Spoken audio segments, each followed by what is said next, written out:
All right, getting down to the last few plays here. We have smash, okay?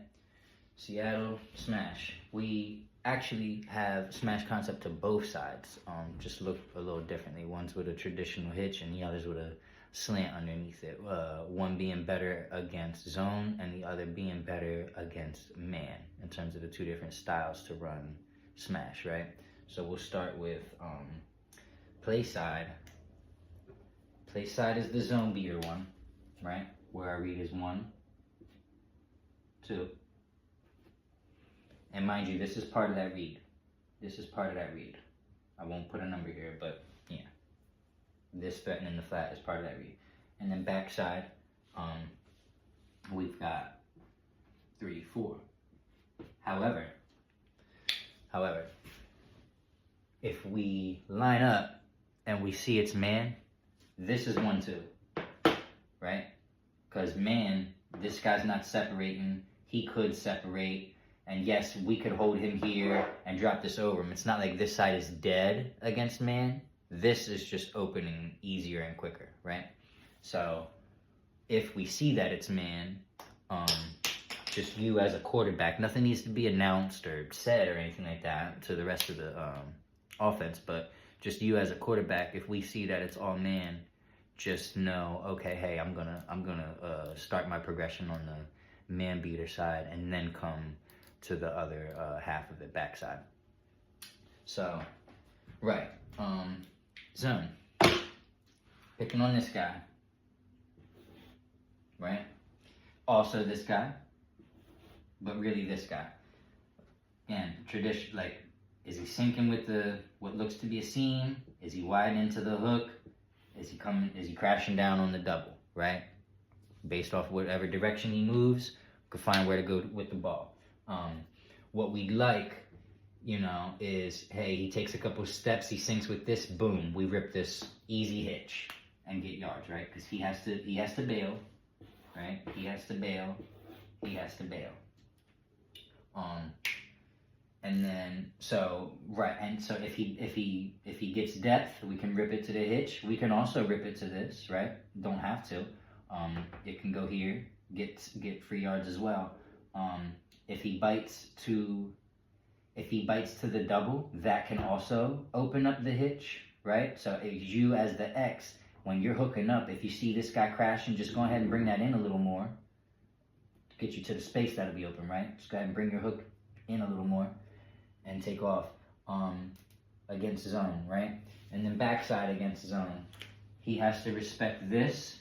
We have a flat defender here. Soon as this slant crosses his face, we should be golden, but he could cheat it, scoot in a little bit, feed it to the linebacker. So we just got to be mindful of that because we don't have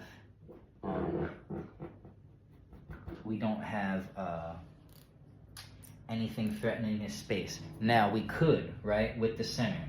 I was back and forth on what to do with the center on this play, and I'll show you what I landed on. I'm open to being corrected on it, but for a variety of reasons, I had the center doing this. Okay, number one, throughout the rest of our plays, it's a lot of just hit the flats, set a pick, do this and that. So they could begin to fall asleep on the center of like, he's only ever going out to the flats. That we could get into situations where people are like, hey, let's go man or let's go blitz. Nobody guard the center. They're only ever dropping them out to the flats. We'll just give that up and pull flags, right?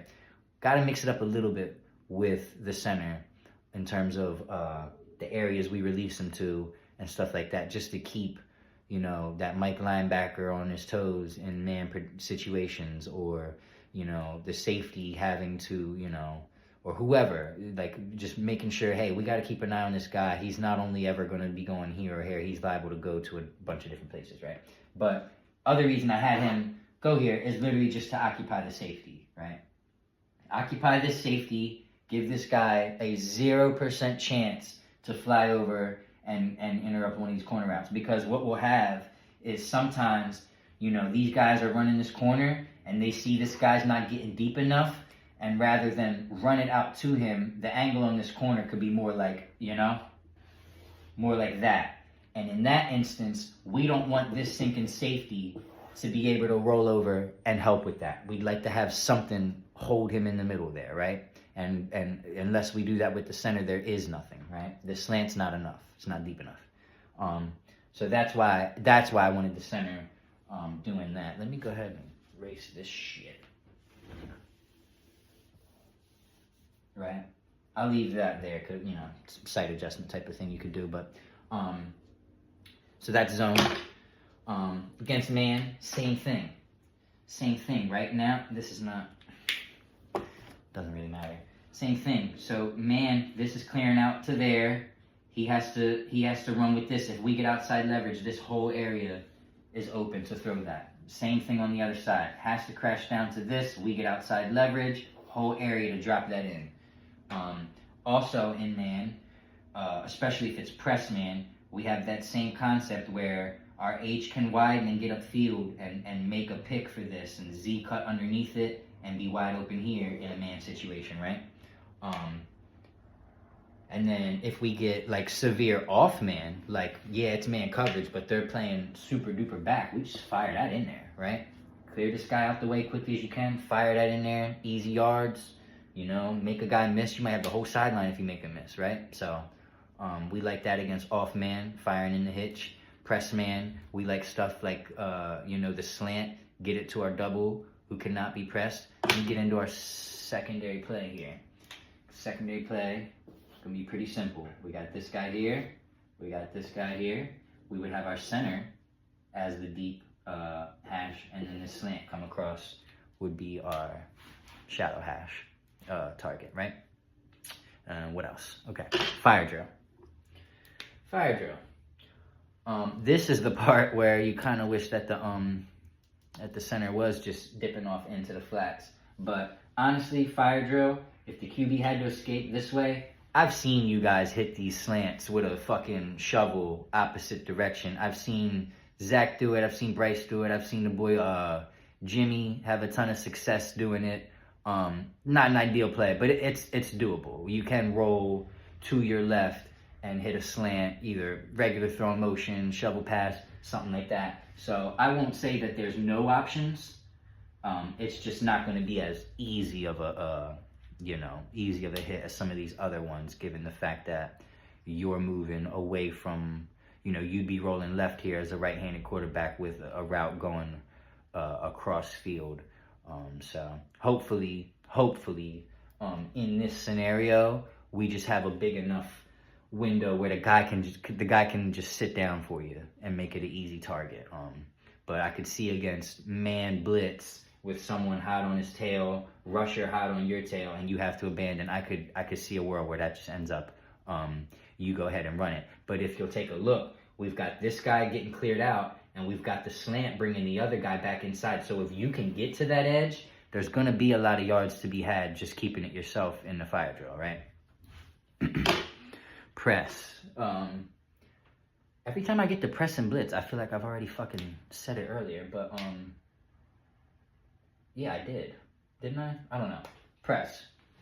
He's pressing. Again, we got this whole pick thing we can set up with the H, get a free release on the slant here. Pressing here, we'll pretty much eliminate this. In fact, if we do see that this is press, we probably change this route. Not gonna lie. Who runs a hitch into press coverage? Like, that's just a waste of time. So if we line up and we see press, keep in mind it's one of the things that we can change. And we can change it based on where we see everybody else lined up, because press means man, which means this linebacker and this safety, they may be lined up somewhere else. So there may be other gaps and voids that we look to expose. You may tell the guy, hey, get inside, hit like a quick post or something. We'll see. This is why all these plays need practice, and to see them against different scenarios and stuff. But open to anybody's thoughts or suggestions, you know, what that sight adjustment could be on the fly. Press and blitz. I did them both, didn't I? Pretty sure I did them both. Yeah. Blitz here, press, got picks. And also, again, blitz, I'm going to say it every time, easiest way to beat the blitz, ball movement, give it up to the double, get into our secondary play. You know, you got to remember, as a defense, they're breaking the huddle.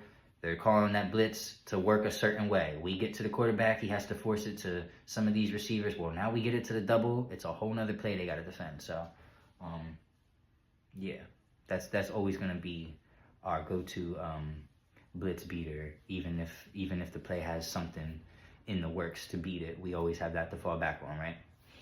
So that's smash. Zone beater side of smash. Man beater side of smash. And again, if we line up and it's like man across the board, all you'd have to do is change this route to a slant. And now they're both man beater smash, right? Or if we line up and it's zone across the board, you could change this slant to a hit. You know what I'm saying? And just have a perfectly symmetrical play with the same read on both sides, right? And again, hit me with your suggestions on where to line this double up. I could see a world where he just starts out here. I think the first time I drew this up, I had him just out here because it could give this flat guy immediate pressure to want to jump on that. And if he jumps on that, he's just clearing this window so fucking fast. But I'm hoping for feedback on all of this from whoever's got anything to say, and we'll try to get it pieced together the way we like it. But Seattle, smash.